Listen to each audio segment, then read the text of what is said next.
La Terre est habitée par une colossale variété de créatures. La vie s'est insinuée partout, colonisant les milieux les plus divers, du pâturage normand au désert glacé, en passant par les forêts tropicales et les circonvolutions de nos estomacs. Combien d'espèces seriez-vous capable de citer, de mémoire? 10? 100? 1000? Selon les estimations, entre 5 et 100 millions d'espèces différentes peuplent la planète.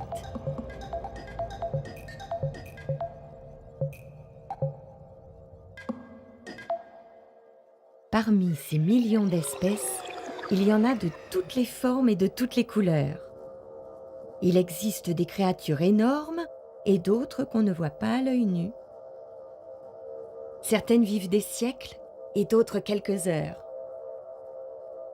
Et puis, il y en a une qui possède une caractéristique vraiment bizarre. Bonjour. Alors, en effet, j'appartiens à une espèce assez particulière à laquelle on a donné toutes sortes de surnoms, le seigneur de la création, le parangon des animaux, etc. Ce serait trop long de tous les citer, mais mon nom scientifique, c'est Homo sapiens. Ah, attendez. Homo sapiens se caractérise dans la faune actuelle par sa station verticale permanente. C'est un primate de grande taille. Les membres postérieurs sont plus longs que les antérieurs. Et il n'y a pas de queue. La face, les mandibules, les bourrelets susorbitaires sont de taille réduite, tandis que la calotte crânienne est de grande taille. La pilosité est faible, mais reste dense sur la tête. Bon alors je sais, au premier coup d'œil comme ça, j'ai l'air assez banal, mais mon espèce est la seule, autant qu'on sache, qui a entrepris de mettre de l'ordre dans le monde vivant. Tout le monde a entendu parler de la systématique. Non? Attendez. Là, on est au milieu d'un fouillis assez indescriptible. Le but de la systématique, c'est de répertorier, de nommer et de classer les millions de créatures vivantes dans des catégories scientifiques. Alors pour classer, la toute première étape, c'est de faire quelque chose que nous autres, Homo sapiens, on adore. Des collections.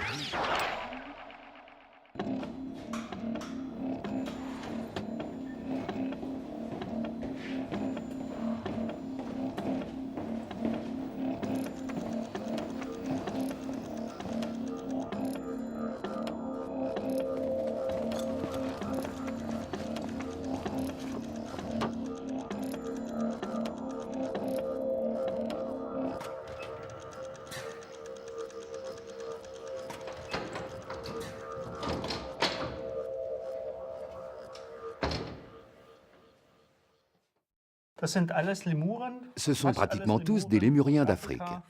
Il y a différentes espèces. Ce sont de très anciennes pièces d'exposition. Elles ont donc une grande valeur scientifique et historico-culturelle.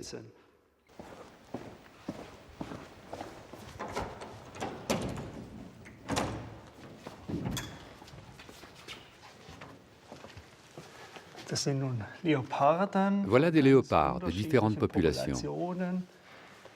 Et en voilà un qui vient de Bali, un autre de Chine, et celui-ci vient de Java.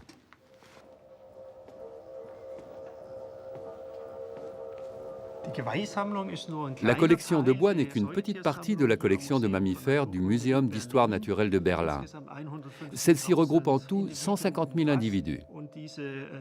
Cette collection permet de rendre compte de la diversité biologique actuelle, mais elle donne aussi la possibilité aux scientifiques du monde entier qui viennent ici d'étudier la morphologie de ces spécimens, dans le but de classifier et de décrire la diversité biologique, mais aussi de comprendre leur apparition et leur évolution.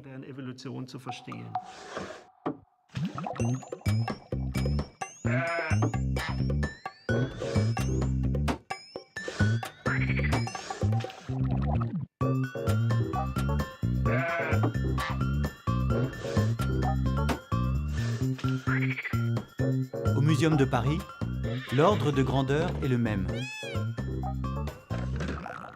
En comptant les mammifères, les oiseaux, mais aussi les insectes et les plantes, on atteint les 80 millions de spécimens.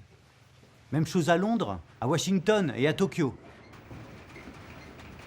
En fait, si l'on additionne les collections du monde entier, on dépasse allègrement le milliard de spécimens. Les collections d'histoire naturelle, particulièrement en ornithologie, sont des collections de masse. Énormément de spécimens. Alors c'est un problème qui est récurrent depuis, finalement, en France, l'époque de Buffon et du cabinet du roi, donc le XVIIIe siècle, où Daubenton, le premier garde du cabinet du roi, se plaignait déjà du manque de place. Aujourd'hui, ici à la Zoothèque, on évoque la même chose. La place, il n'y en a plus de disponible. En 1793, à l'émergence du Muséum national, le nombre d'oiseaux est de 450. Aujourd'hui, il est de 155 000. Alors évidemment, le rythme des descriptions, au moins en ornithologie, se ralentit beaucoup, mais on trouve encore des choses nouvelles. Et la question c'est, est-ce qu'on va arriver un jour à tout décrire ?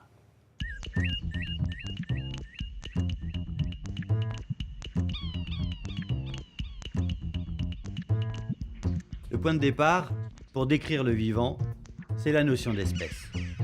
Mais au fait, cette notion que tout le monde utilise sans y penser, vous la définiriez comment, vous ? Aujourd'hui, le critère officiel, c'est l'interfécondité. En gros, si deux individus peuvent se reproduire entre eux, et si leur descendance est fertile, alors ils appartiennent à une même espèce. Là, par exemple, ça ne marchera pas. On a clairement deux espèces distinctes. Là, par contre, on est visiblement en présence d'une espèce unique. L'avantage de la notion d'espèce, c'est qu'elle permet de ranger des millions d'individus dans une seule boîte, à laquelle on attribue un nom latin unique. Ouais, latin, ça fait plus chic. Et ça évite les querelles linguistiques.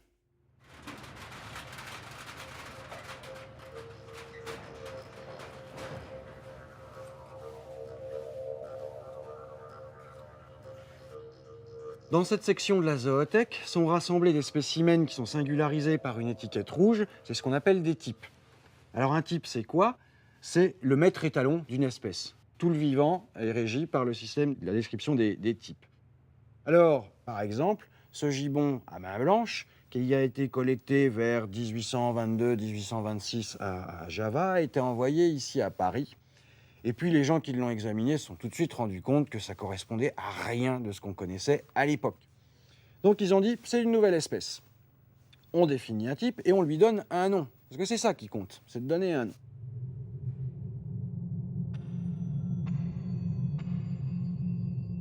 À quoi ça sert de donner des noms à 1,8 million d'espèces, à 5 millions ou à 10 millions ? Bon, je dirais en soi, à rien. En fait, les taxonomistes produisent pas des noms pour eux-mêmes, ils produisent des noms parce que, je dirais que c'est l'étiquette qui est sur un tiroir. Dans le tiroir, on va vouloir y mettre des attributs et des propriétés. Par exemple, mange un tel, est mangé par un tel, transmet telle maladie. C'est pour ça que le métier du systématicien, c'est de faire en sorte que chaque espèce soit désignée par un seul nom et que chaque nom ne désigne qu'une seule espèce, qu'il y ait une relation biunivoque entre les espèces dans la nature et puis le domaine des noms. Voilà. Et bon, c'est pas trivial.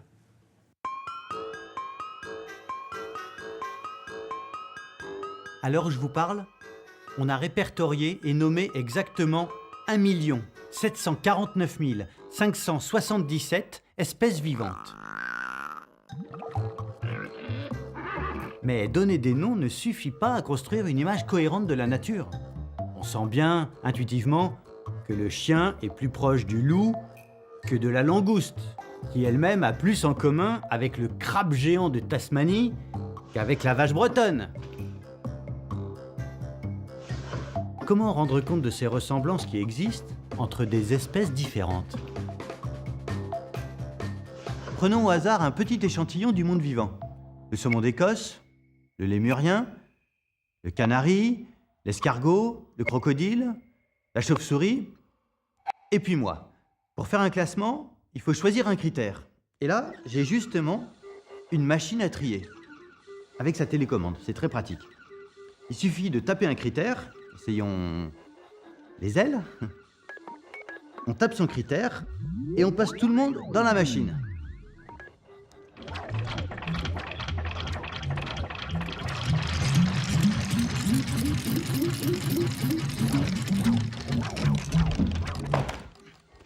Et on obtient deux groupes. Ceux qui ont des ailes là-bas et ceux qui n'en ont pas ici. Essayons maintenant le poil.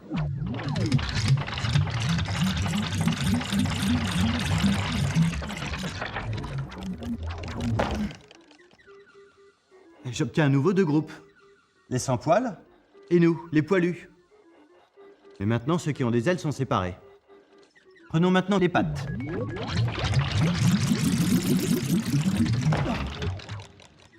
Cette fois-ci, on obtient trois groupes différents. Les quadrupèdes, nous, les bipèdes, et les sans pattes. Le problème, c'est que chaque caractère semble aboutir à un résultat différent. Classer, chez moi, Homo sapiens, c'est une vraie passion, une seconde nature. J'ai essayé tous les critères. Taille, durée de vie, ordre alphabétique, abeilles, acariens, alligators, amibes, mais aussi répartition géographique, mode de reproduction, habitudes alimentaires. J'ai inventé 1000 systèmes de classification, du plus primaire au plus subtil, du plus rationnel au plus arbitraire, comme dans cette ancienne encyclopédie chinoise évoquée par l'écrivain argentin Jorge Luis Borges. Les animaux se divisent en A. Appartenant à l'empereur. B. Embaumé. C. Apprivoisé. D. Cochon de lait. E. Sirène. F. Fabuleux. G. Chien en liberté. H. Inclus dans la présente classification. I. Qui s'agitent comme des fous. J. Innombrable. K. Dessiné avec un pinceau très fin en poil de chameau. L. Etc. M. Qui viennent de casser la cruche. N. Qui de loin semblent des mouches. Pourtant, parmi les innombrables classifications qu'on a imaginées, il y en a une qui a plus de sens que les autres. Ce buisson sphérique, c'est la version actuelle d'une très ancienne image, l'arbre de la vie. Toutes les espèces vivant sur Terre sont là, à chaque extrémité de ces millions de branches. Cette représentation contemporaine est le résultat d'un long processus qui a commencé par une échelle.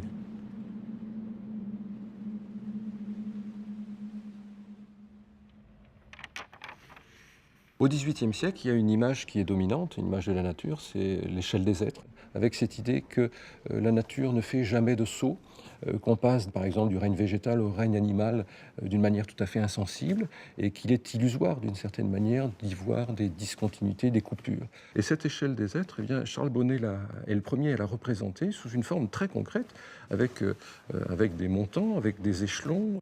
Mais le feu, l'air, l'eau, les éléments de la chimie fondamentale, les champignons, les plantes, et puis nous voilà insensiblement arrivés au règne animal. On poursuit ensuite les insectes, les coquillages, les limaçons, les escargots, les serpents, les poissons rampants et les poissons volants, évidemment. Les poissons volants qui font la jonction avec les oiseaux amphibies. Et on poursuit l'autruche, les quadrupèdes, et puis bien sûr, couronnement de cette échelle des êtres, l'homme.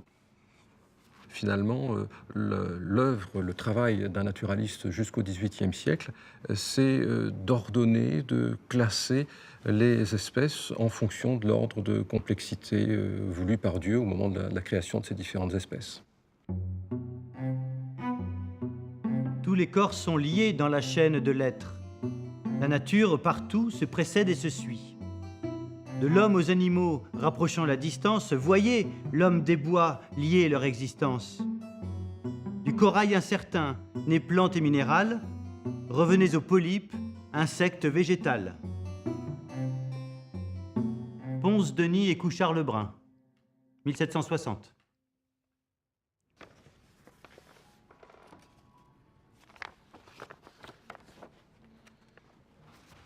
Alors, au milieu du XVIIIe siècle, l'autre grand auteur, c'est Carl von Linné, qui va publier en 1735 un ouvrage tout à fait important, fondamental pour tout dire, qui s'appelle le Systema Naturae, dont on a ici la première édition. Systema Naturae, dont on voit rien que par le titre l'ambition, puisque Linné a le projet, dans cet ouvrage, de classer les trois règnes de la nature en classes, ordres, genres et espèces.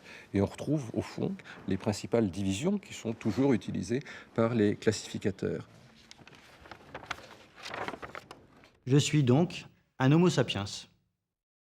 J'appartiens à l'espèce sapiens, dans le genre Homo, qui fait lui-même partie de l'ordre des primates, lequel appartient à la classe des mammifères, qui fait partie à son tour du règne animal. Aujourd'hui, le principe est le même, mais on a ajouté un tas de rangs supplémentaires, sous-genres, infra-ordres, superfamilles, etc., etc. Finalement, au XVIIIe siècle, les débats entre les naturalistes s'organisent autour de deux grands thèmes. Il y a les continuistes d'un côté, à l'image de Charles Bonnet et de son échelle des êtres, et puis il y a les discontinuistes d'un autre côté, à l'image de Linné, qui eux pensent qu'on peut subdiviser la nature en un certain nombre d'entités, les fameuses catégories du vivant. Et puis à la fin du XVIIIe siècle, une troisième image de la nature va émerger, qui va tenter en définitive de concilier les points de vue. Et alors on a cette première représentation autour des années 1800, sous la plume d'un botaniste qui s'appelle Augustin Augier, dont on ne sait pas bien grand-chose, mais qui, en l'occurrence, représente cette continuité et cette discontinuité de la nature sous la forme d'un arbre. Sur une même branche, des classes de plantes qui entretiennent un certain nombre de parentés, d'affinités, et donc une sorte de continuité. Et lorsqu'on passe d'une branche à une autre branche, une réelle discontinuité, un hiatus. Mais deuxième force de cette représentation, c'est qu'elle va permettre d'inscrire un discours historique. C'est-à-dire qu'à la base de cet arbre, eh bien, on va décrire des événements qui seront plus anciens que ceux qui sont au sommet de cet arbre. Et au fond, cette représentation sous la forme d'un arbre eh bien, permet de sortir du monde fixe, créationniste, qui caractérisait les travaux des naturalistes du XVIIIe siècle.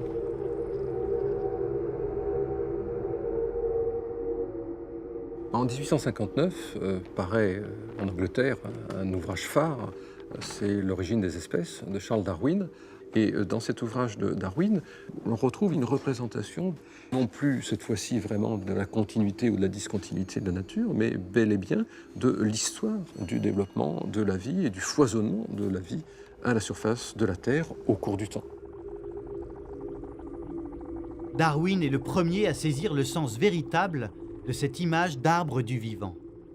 Dans L'origine des espèces, il en propose une lecture nouvelle. L'arbre devient généalogique. On représente parfois les affinités entre tous les êtres d'une même classe sous la forme d'un grand arbre, et je crois que cette image est très juste sous bien des rapports.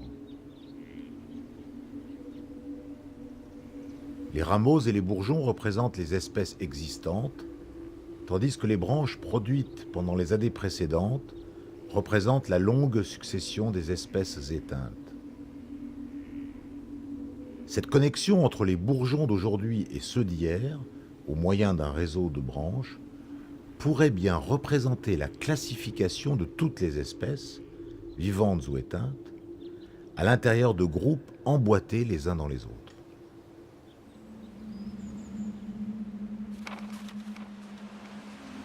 Après Darwin, la systématique acquiert un sens nouveau. Il ne s'agit plus de repérer les affinités entre les espèces, mais de découvrir leur histoire évolutive pour reconstituer leur arbre généalogique commun. Cet arbre, c'est comme ça qu'on le dessine au XIXe siècle. Un chêne gigantesque dont chaque rameau représente une espèce ayant habité la Terre à un moment donné. Là en bas, les espèces les plus primitives, et tout en haut, moi. Seulement, ce grand chêne raconte une histoire fausse. Le problème, c'est le tronc. Cette direction privilégiée, qui aboutit à mettre les uns en haut et les autres en bas, n'a aucune justification objective. L'arbre de la vie, il faudrait le dessiner plutôt comme ça.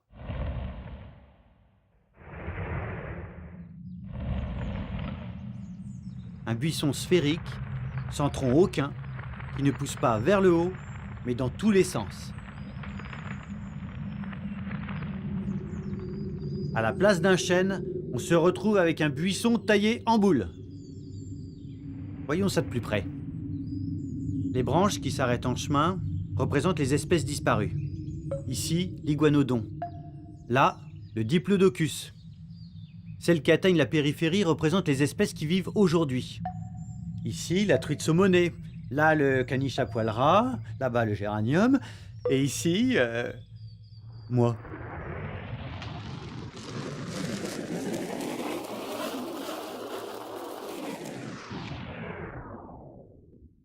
Voilà.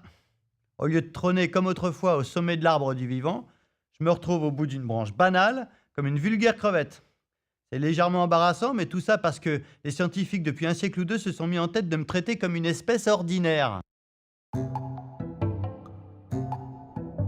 Bon, maintenant, la bonne nouvelle, c'est qu'en reculant vers le centre de l'arbre, je vais découvrir toute une série d'embranchements qui me relient à toutes les espèces vivant sur Terre.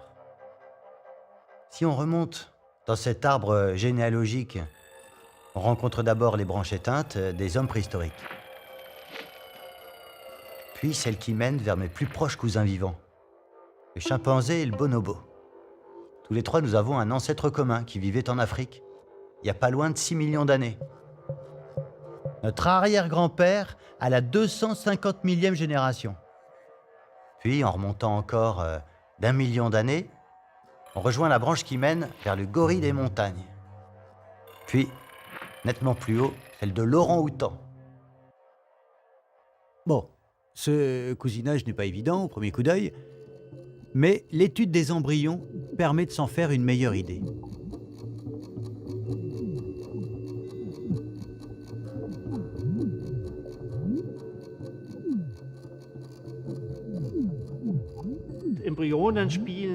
Les embryons jouent un rôle très important pour la classification, car lors du développement embryonnaire, les animaux présentent de nombreux caractères qui disparaissent sur les animaux au stade adulte. Ces caractères nous aident bien sûr à reconnaître les liens de parenté et à classifier les animaux.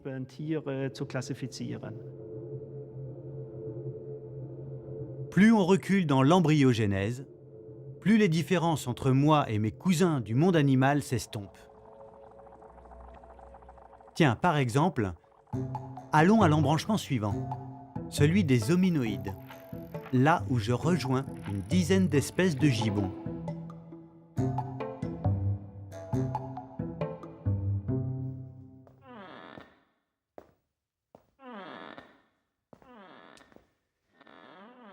Ce que nous avons en commun, le gibbon et moi, c'est un caractère spécifique bien visible.